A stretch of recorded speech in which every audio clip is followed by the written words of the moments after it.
बंधुगण मुकेश अंबानी पुओ अनंत अंबानी बाहाघर को नहीं सारा ओडिशा रे चर्चा सारा भारत वर्ष चर्चा जे कौन है चर्चा कहीं अनंत अंबानी पुओ बाहाघर से 5,000 कोटी टका खर्च कर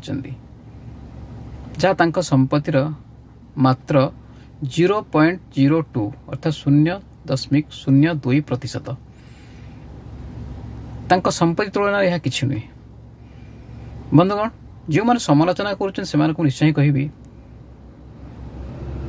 से बाहाघर केते टका खर्च कर पिला केते टका खर्च कर बाहाघर करिवारे संपत्तिर यदि 0.02% रु कम बा सेतिकी टंका खर्च करिथांती ताहाले तांकर कहिबार अधिकार अछि, समालोचना करिवार अधिकार अछि।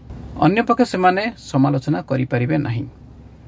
अर्थात आमे माने जेतेबेले आम पिला मानक बाहाघर करूछंती आमर जदि मासिक रोजगार 15 ରୁ 20 हजार टंका अछि, 20-25 हजार अछि, आम पिला 4 ରୁ 5 लाख टंका बाहाघर खर्च करूछे। अनेक क्षेत्र में माने ऋण करिकी जमी बिकिकी भी पिलार बाहाघर खर्च करूछे। बंधुगण ये कथार किसी मूल्य बुझी पारेनी। मुकेश अंबानी जदि तांको प्रॉपर्टी संपत्तिर 0.02% तांको पुओ बाहाघर खर्च कले असुविधा कौन अच्छी।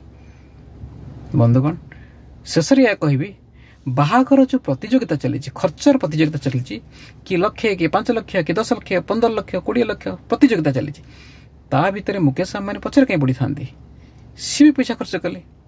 तेणु आपण मैंने जिते पैसा खर्च कर बाहाघर बारंबार भावतु जे मुझे टंका खर्च करुँचा मोट आयर 0.02% कि से कम ताले आपण निर्विघ्न बाहाघर करूँ नहले छोटिया फूल माड़ा दी जन बाहाघर सारतु। बाहाघर एक पवित्र पर्व से ऋण करी आपण माने बाहाघर करंतु नहीं। बहुत जगह देखिए आम गाँ गहली देखी अनेक लोक झील बाहर कर ऋण करेंगे और खटी खटी जीवनटा माटी हो।